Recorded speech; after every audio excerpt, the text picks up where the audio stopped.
Halo anak-anak, apa kabar kalian semuanya? Lause berharap kalian semua sehat dan penuh sukacita.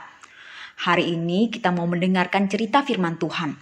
Sebelum mendengarkan cerita, mari kita berdoa. Tuhan Yesus, saat ini kami datang kepadamu. Kami rindu dan mau mendengarkan cerita firman Tuhan. Sebuah cerita yang indah tentang kasih Tuhan. Tolong kami mendengarkannya dengan hati yang sungguh. Dalam nama Tuhan Yesus kami berdoa. Amin. Anak-anak, Lause ada pertanyaan. Apakah kalian pernah sakit? Pasti pernah ya. Kalian pernah sakit apa?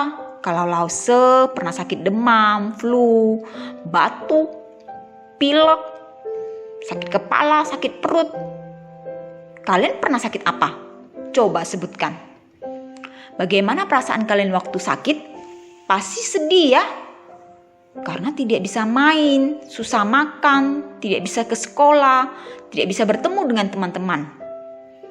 Pasti ingin cepat sembuh bukan? Hari ini Lause mau cerita ada seorang bapak, ia sakit sudah lama sekali. Ia ingin sembuh, tapi tidak sembuh-sembuh. Hayo, ada yang bisa tebak ia sakit apa? Ada yang bisa tebak ia sakit berapa lama? Di mana bapak itu tinggal?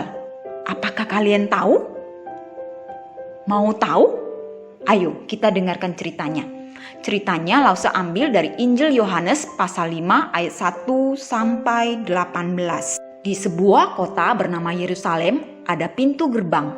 Pintu gerbang itu bernama Gerbang Domba. Di Gerbang Domba ada sebuah kolam bernama Betesda. Di kolam Betesda ini ada 5 serambi.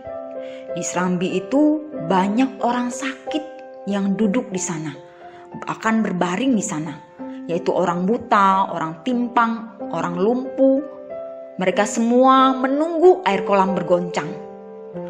Biasanya akan ada malaikat Tuhan sewaktu-waktu akan turun dan menggoncang air kolam Betesda. Barang siapa yang pertama kali masuk ke dalam kolam Betesda sesudah goncangan, orang itu akan sembuh apapun penyakitnya. Karena itu banyak orang datang ke pinggiran kolam Betesda untuk menunggu malaikat turun menggoncang air kolam itu. Di sana ada seorang bapak yang sudah sakit lama sekali. Ia sakit sudah 38 tahun. Ia tidak bisa berjalan, ia hanya duduk di serambi itu. Ia sedih karena setiap kali ada malaikat datang mengguncang air kolam, ia tidak bisa turun ke kolam itu. Tidak ada yang menolongnya. Ia sendirian. Ia tidak bisa berjalan. Suatu hari Yesus tiba di kolam itu. Yesus berjumpa dengan bapak ini.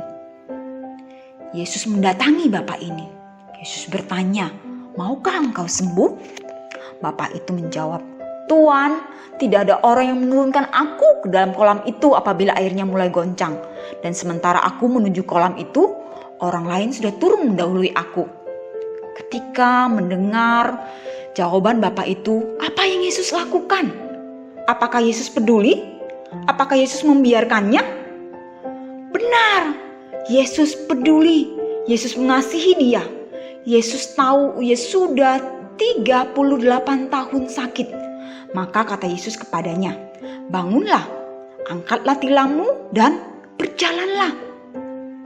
Hah? Bagaimana mungkin? Apakah ia bisa bangun? Apakah ia bisa berjalan? Apakah ia bisa mengangkat tilamnya? Bukankah ia sakit? Ia sudah 38 tahun sakit. Sudah lama sekali. Tetapi saat itu juga sembuhlah orang itu.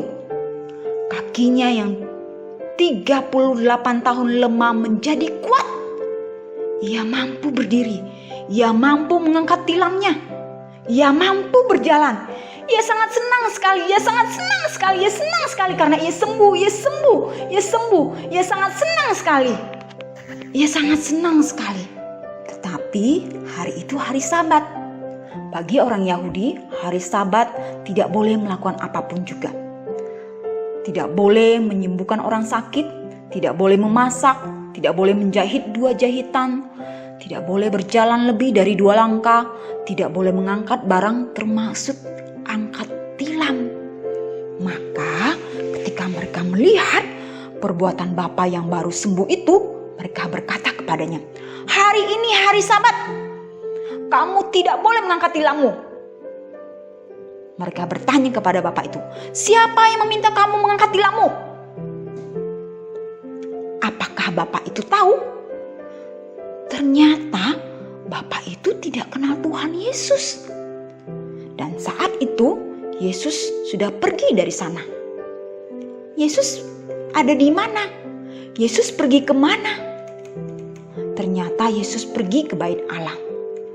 Bapak itu juga pergi ke bait Allah. Mereka bertemu di dalam bait Allah. Yesus berkata kepada Bapak itu, "Engkau telah sembuh. Jangan berbuat dosa lagi, supaya padamu jangan terjadi yang lebih buruk." Yesus ternyata tidak hanya menyembuhkan Bapak itu, tapi Yesus juga mau menyelamatkan Bapak itu dari dosa.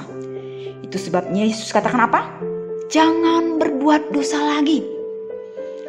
Anak-anak, Bapak itu tidak meminta Yesus menyembuhkannya. Ia tidak bisa datang kepada Yesus. Bahkan Bapak itu tidak mengenal Tuhan Yesus. Tetapi hari itu Yesus yang datang ke kolam Betesda untuk bertemu dengan Bapak itu. Yesus yang mendatangi Bapak itu. Mengapa? Bahkan anak-anak ingat, hari itu adalah hari Sabat. Hari di mana orang-orang Yahudi tidak boleh melakukan apapun termasuk menyembuhkan orang sakit. Jika anak-anak membaca cerita selanjutnya, ternyata orang-orang Yahudi mendatangi Tuhan Yesus. Mereka marah kepada Tuhan Yesus karena menyembuhkan Bapak itu. Mereka bahkan ingin membunuh Tuhan Yesus. Apakah Yesus menyesal sudah menyembuhkan Bapak itu? Tidak. Yesus tidak menyesal karena menyembuhkan Bapak itu. Yesus tahu apa artinya hari Sabat bagi orang Yahudi. Tapi Yesus tetap menyembuhkan Bapak itu. Mengapa Yesus menyembuhkan sang Bapak itu? Mengapa Yesus mengingatkan si Bapak untuk tidak berbuat dosa lagi? Mengapa Yesus mau menyelamatkan Bapak itu? Semua itu Yesus lakukan karena Yesus cinta kepada Bapak itu. Anak-anak, Yesus tidak hanya cinta kepada Bapak itu. Yesus juga cinta kepada anak-anak.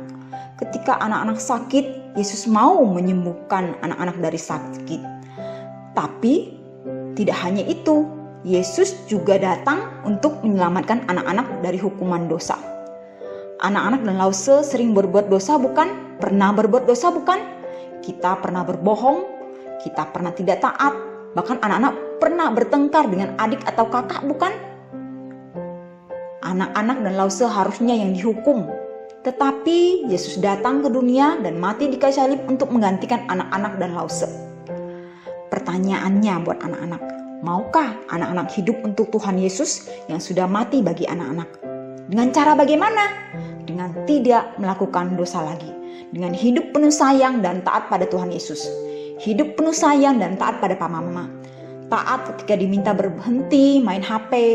Taat ketika diminta berhenti buka YouTube. Taat ketika diminta belajar mandiri. Taat ketika jam tidur. Taat untuk tidak berebutan mainan. Maukah anak-anak melakukannya? Mari kita berdoa. Tuhan Yesus, terima kasih untuk cerita indah hari ini. Terima kasih untuk cintamu kepada kami anak-anakmu. Ajar kami untuk mencintai Tuhan dengan cara hidup taat. Taat kepada Papa Mama, terlebih lagi taat kepada Tuhan. Tolong kami untuk hidup sesuai dengan firman Tuhan. Dalam nama Tuhan Yesus kami berdoa. Amin.